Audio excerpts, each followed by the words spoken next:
Hello everyone. In this video, we're going to be taking a look at an article from WMUR Channel 9 in New Hampshire. Being from New Hampshire, I found this interesting because my state is now the next state where you have Wu-flu lawsuits. Woohoo! Challenging restrictions. Anyway, look at the title there. 2 lawsuits filed in challenging Wu-flu related restrictions in New Hampshire. Lawsuits challenge Nashua mask ordinance and remote learning requirements. I'm fine with this because you literally have the live free or die state trying to be like Massachusetts, and it's time for that to stop. All right, our state motto is a way of life. It's not just words stamped on a license plate. Actually, they're not even stamped anymore. Okay, lithographed onto a license plate. Anyway. 2 new lawsuits have been filed over New Hampshire's Wu-flu-related restrictions. One lawsuit claims that the state's remote learning is inadequate, while the other says Nashua's mask ordinance is unnecessary and unconstitutional. Fine by me. The lawsuits filed by the same firm also challenge Governor Chris Sununu's extensions of a state emergency because of Wu-flu. Right, which he extended it to June 15th. You know, New Hampshire, we have a Republican governor, and no one's paying attention that we have him extending shit like he's Whitmer.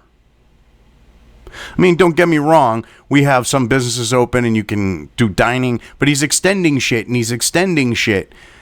And it's getting a bit ridiculous at this point.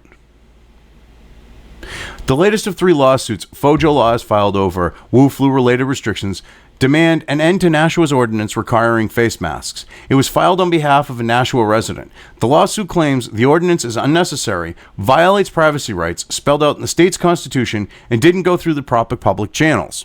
Well, it might have actually not been done properly, but hey, I want to see this because the thing is I understand the mask thing, but right now at this point, it's security theater and it's actually more of a risk for people than it is a help. Because when you have this, you need to wear a mask stuff going on, and people are taking them on and off and don't have the proper means to maintain, cleanliness and be sanitary about it and germ, as germ free as possible. Because if you keep applying sanitizer to your hands, it becomes less and less effective. You have to wash your hands between. And a lot of people don't even have, say, sanitizer like that on them at this point.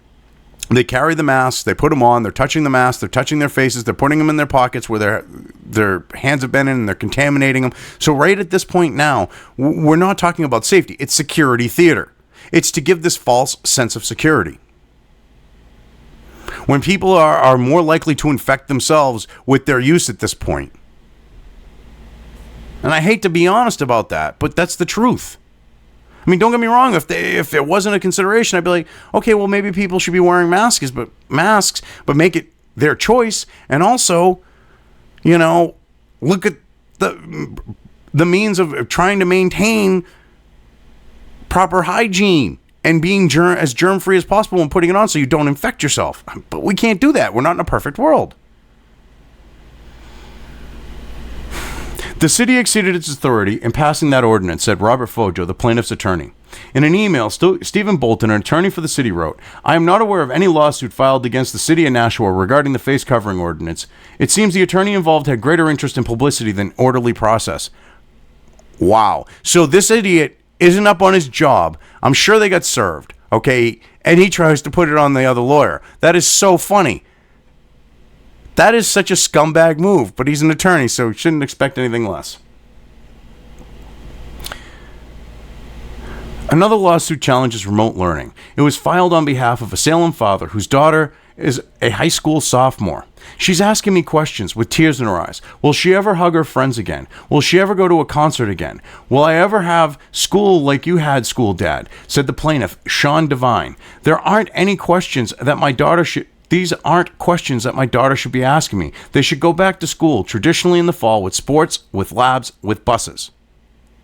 Yes, because kids are at a low risk, all right? They're trying to drag this out. And, I mean, no fault to Chris Sununu because he's done a lot of things that I actually like in my state. But in this situation, He's got to look at the fact the kids are at low risk. We should be looking at the fact of the high risk people, like the infirmed, the sick, the elderly, and look at protecting them and allow the rest of the state to get back to their normal lives. I mean, you have, I've been using literally a lot right now. You have a situation where this fear is being pushed on kids. And I think it's about conditioning more than anything.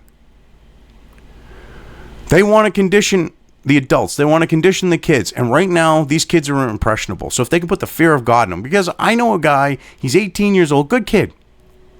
He's so paranoid about this shit. It's not even funny. And I'm like, dude, as long as you're not touching your face, as long as you're not doing this, you'll be fine. If you and he's reusing a mask and stuff. I'm like, and I tried to explain to him, but he's so freaked out. He's got the false sense of security from the mask. It's like a security blanket for him, like he's a little kid.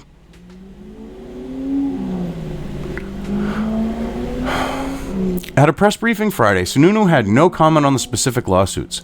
I'm going to do my best not to comment on the legal challenge, Sununu said. I haven't seen it, so I don't know exactly what the legal challenge is. But let me just say, of course, remote learning is not as robust as being in a classroom. That's obvious. We're in a pandemic. But on the same note, you have a low risk for people that young. You have, once you take into account antibody tests and everything else, you have a death rate that is very low. I mean, lower than the flu, and kids would be still going to school during a flu pandemic. I think maybe we should start looking at the fact of getting things to go back to normal a bit, allow for normalcy, allow for people to be outside so that they can get vitamin D, which would strengthen their immunity to this. But hey, who am I to say, that we should be doing stuff like that where I'm not a doctor and I just have common fucking sense on my side? But hey, whatever. A hearing on Nashua's face mask ordinance has been scheduled for June 18. Attorneys with Fojo Law said Sununu and state health officials have been subpoenaed in 2 other cases. So, wait a minute. If there's 2 other cases, wouldn't that mean there's 4? They're talking about this being like 2. So I guess there's 4 cases? Anyway. But yeah, so New Hampshire is now the next state with lawsuits going on. Now, the face mask one, the way Nashua acted with their authoritarian bullshit, I can understand. I got no problems with that. All right. I mean, I think face masks should be optional. I mean, I understand people want to use it as a security blanket. If I want to put myself at risk, that's my business. If I don't want to wear one. Now, on the note of the school thing, we need to have normalcy for children. We need for them to be able to go back to their lives. Instead of putting the fear of the Wu flu in them when there's, yes, it's something that's serious, but the death rate has actually turned out to be very low. So when that's the case, they shouldn't be as afraid of it as as the legacy media and others are trying to make these kids. But anyway, like I said, I just wanted to say, hey, New Hampshire's the next state with lawsuits going on. So that's why I covered this, but I've covered it well enough. I'm going to leave things here. If you liked this video, depending on where you are watching it, please give it an upvote or thumbs up. If you want to know when new content of mine hits the internet, don't forget to subscribe to one or more of my social media or video accounts listed here. Also, with YouTube, don't forget to ring that bell. You can find all of my video content on both BitChute and YouTube. This may not be the case with other places I upload to, but I will try to minimize this happening. You are always welcome to interact with me at any of these sites on the list, so feel free to do so. If you have anything you want me to cover in a video, when it comes to news or current events, send it right along to me. I will try to do my best to cover it. As always, thank you for watching.